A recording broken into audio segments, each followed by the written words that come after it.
Catalunya lidera rànquing, sí, avui més que mai.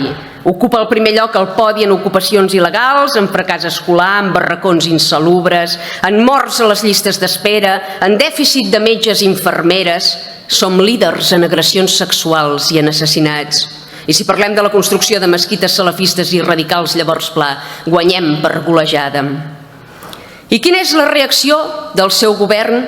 Aplicar la mateixa fórmula amb què van guanyar les eleccions fa uns mesos, agafar un parell de milions d'euros públics i fer una campanya propagandística de dimensions colossals. I au, el govern de tothom, la Catalunya de tothom. Ja tenim lema. No serà la cançó de l'estiu, certament, però evidencia que a cop de talonari i d'eslògan fàcil trampegen la realitat i la maquillen. Diu que una de les prioritats del seu govern és la prosperitat compartida. En concret va dir que era tan important generar prosperitat com compartir-la. Va ser convincent, sí. L'estructura de la Generalitat que vostè lidera la conformen gairebé 1.000 persones, 223 alts càrrecs directes, 237 càrrecs directius a entitats del sector públic, 68 llocs de lliure designació, 420 subdirectors generals. I no es pensin que parlem de mindundis, que tots són mesades d'entre 95.000 i 140.000 euros anuals. És aquesta la prosperitat compartida de la que presumia Suara? No? Doncs nosaltres és l'única que hem sabut veure. Parlen d'una sanitat pública i d'un sistema educatiu de qualitat. És un projecte de futur, això? Una declaració d'intencions? Un record nostàlgic? Perquè si parlem del present haurem de fer-ho en uns altres termes. Centres hospitalaris col·lapsats, llistes d'espera mortals, infermers i metges que fan jornades inhumanes, contractació de seguretat privada als serveis d'urgències davant les agressions que pateixen els professionals. Ens havien dit que venien a pagar-nos les pensions, no que venien literalment a pagar els nostres metges.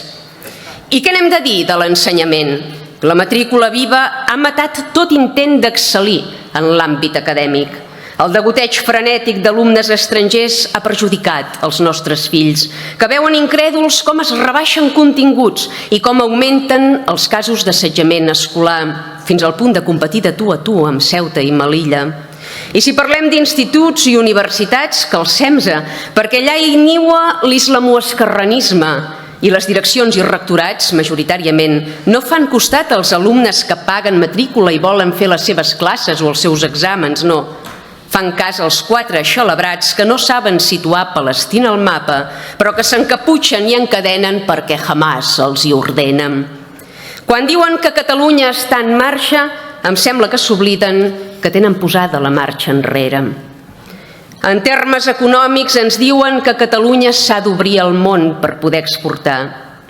Quina credibilitat té un govern que tanca l'Oficina d'Acció Exterior d'Israel, estat democràtic amb el que Catalunya tenia un volum anual d'exportacions per valor de 600 milions d'euros, i anuncia que vol obrir una delegació a Jordània, país governat per una monarquia autoritària on es jutgen els tribunals religiosos. Aquest és el seu concepte d'obrir-se al món?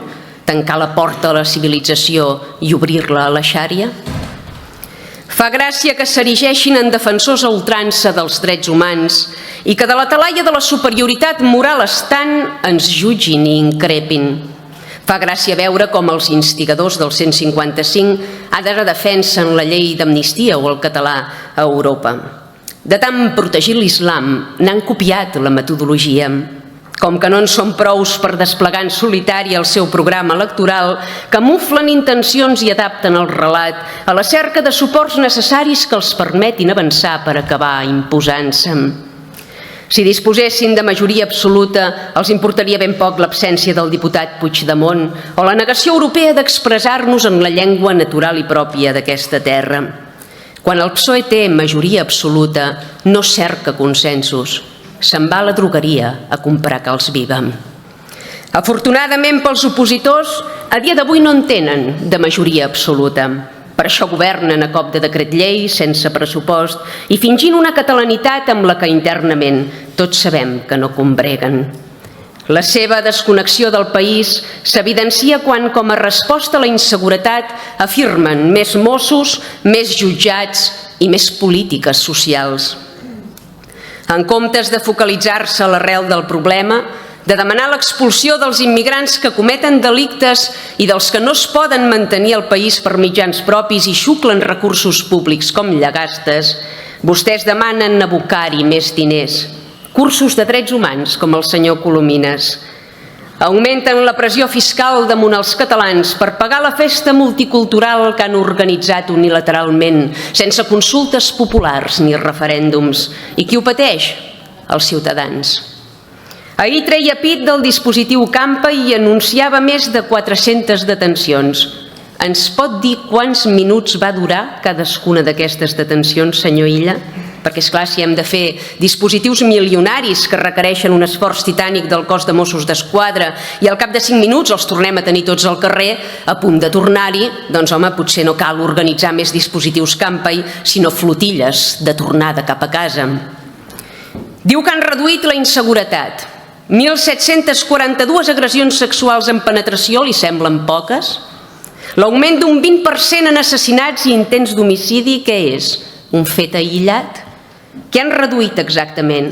Un 3 o un 5% els furts? Potser sí. Però mentre es centraven en això, les violacions s'incrementen un 12% cada any. I em sembla que aquest és un delicte gravíssim. Saben per què augmenten les violacions? No és que els catalans hagin embogit de cop i volta, És que vostès han deixat entrar cultures que menyspreen la dona, que la sotmeten, que la vexen, que la consideren font de pecat i de provocació o que la tracten com a mer objecte sexual.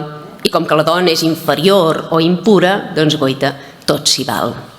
És repugnant que es facin dir feministes i amb les seves polítiques atemptin d'aquesta manera contra els drets i llibertats de les nenes i dones. S'entesten a dir que no hi ha vincle entre delinqüència i immigració, fins i tot li van fer dir al senyor Trapero. Insisteixen que els majors índexs delinqüencials en la població immigrant no es deuen a un factor cultural o d'origen, sinó a la pobresa. Escolti'm, de pobres n'hi ha hagut tota la vida i per subsistir mai se'ls hi havia ocorregut violar nenes ni dones. Això no són pobres, això són bàrbars. Volen lluitar i lluiten contra les desigualtats socials, ho deien ahir, ni que ho jurin. Amb el seu model aviat tothom serà igual de pobre. Menys els polítics i els alts càrrecs del govern, esclar. Aquesta desigualtat sí que la toleren i permeten, La sobredimensió de l'administració pública és una de les principals raons per la que els catalans han perdut la confiança en els representants polítics i vostès, en comptes d'aprimar aquesta macroestructura, la van ampliant. La sensació que tenim tots plegats és que ja no només ens roba Espanya. Escàndols com la de Gaia no han fet sinó confirmar la temença. Amb els catalans tothom s'hi atreveix. El saqueig de les arques...